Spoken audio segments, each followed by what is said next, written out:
Ainda falando sobre alergia alimentar, que é um tema muito frequente no consultório, vamos conversar sobre os passos para o diagnóstico e condução da alergia alimentar? Quando nós falamos de alergia alimentar, às vezes as famílias ficam muito receosas em fazer o TPO, o teste de provocação oral. Já que tá tudo bem, para que a gente vai mexer?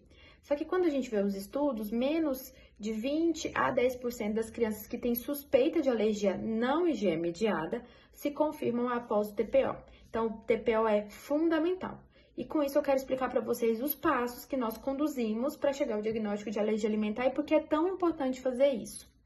Então, porque às vezes a queixa dos pais é muito subjetiva.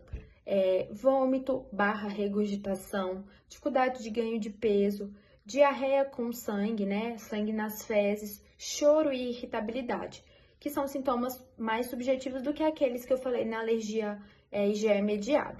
Quando a gente tem uma suspeita diagnóstica forte após a avaliação do médico, a gente vai para exclusão, ou seja, nós vamos para retirada da proteína do leite de vaca.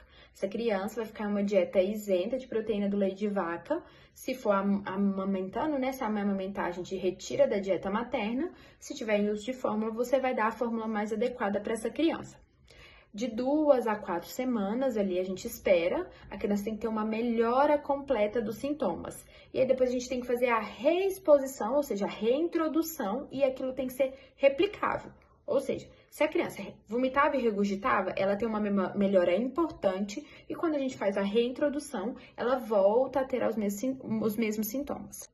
E aqui vem um problema, porque a criança ficou bem, a família vinha sofrendo há muito tempo. Quando a gente fala lá no consultório, vamos provocar, agora a família fala, não quero não. Tá tudo bem, para que eu vou mexer no time que tá ganhando? Só que aqui é importante usar um dado da literatura. Quando a gente vai para a literatura, esses sintomas subjetivos, apenas 20% se confirmam como alergia, dos que melhoram, inclusive. Então, a maioria das crianças não vão se alergiar após o TPO. E aí, essa criança fica se mantendo restrita, e a mãe, caso esteja amamentando, né, também por um tempo prolongado.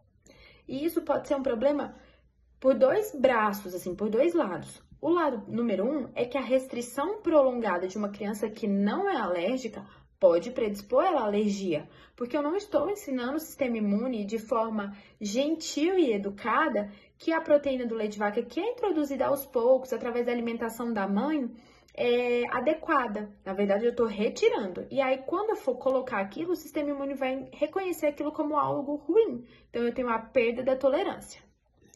O segundo lado é que a restrição excessiva, além de aumentar a taxa de desmame, pode fazer com que a criança fique desnutrida, caso seja uma criança maior. Além disso, pode predispor a dificuldade alimentar pediátrica no futuro, já que você cria uma criança num ambiente alimentar restritivo. E terceiro, que eu esqueci de falar, mas não é menos importante, é que se a gente fica insistindo num diagnóstico de alergia alimentar que não existe e a criança mantém os sintomas, eu não estou achando o diagnóstico certo. E aí eu não consigo tratar. É claro que nem tudo que acompanha a suspeita de alergia alimentar não IgE mediada é uma doença. Às vezes é uma imaturidade, ou seja, a criança vai crescer e aquilo vai melhorar com, sem, aquém da gente. Mas é importante tentar identificar isso. Então, uma restrição exagerada não é adequada.